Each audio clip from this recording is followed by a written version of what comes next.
Hi, my name is Camila Savory, and I'll be talking about printing a human kidney, the TED Talk.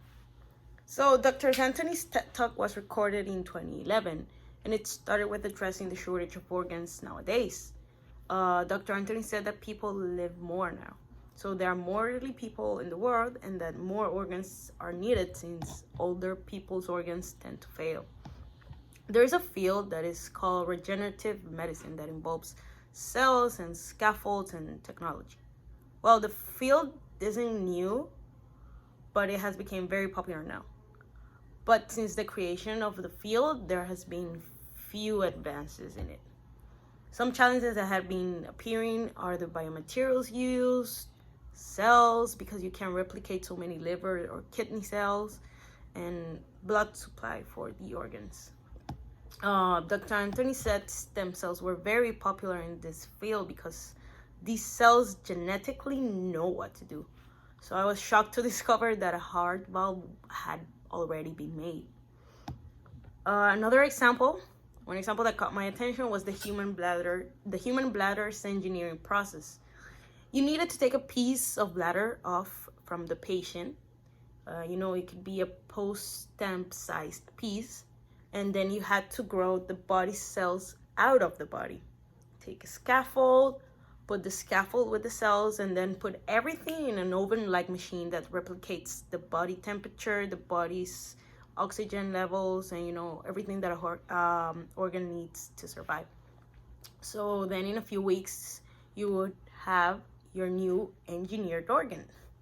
Doctors had used biomaterials before there were cells and scaffolds. Another new technology is 3D printing, but with cells. Bones had been printed and implanted using these techniques. So new technologies have been developing. They consist of printing directly into the patient. The TED Talk showed an example. The machine had printed the cell after it scanned the wounds. You put your hand, the machine scans it, and then it prints the cells. The hardest challenge are solid organs like kidneys. For kidneys, a new process was created, which scanned the kidneys on the body and its inside parts, and then when it's fully analyzed, the scientists can print the kidney. Printing a kidney takes approximately 7 hours. And I don't know if you noticed, but there was a kidney that had been printed in the background of the video. So the ones that were shown were early prototypes that couldn't be used, but that's technology at work.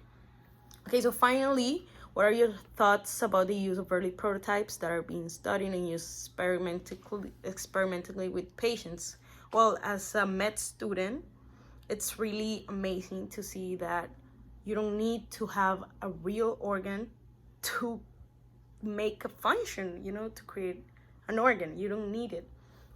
Now, technology is evolving very fast, and those are good news. It's kind of scary to try early prototype with patients because you don't really know what can go wrong, but it's a very good news for science and for the future of our health and for technology. And yes, this is my TED Talk. Thank you very much for your attention.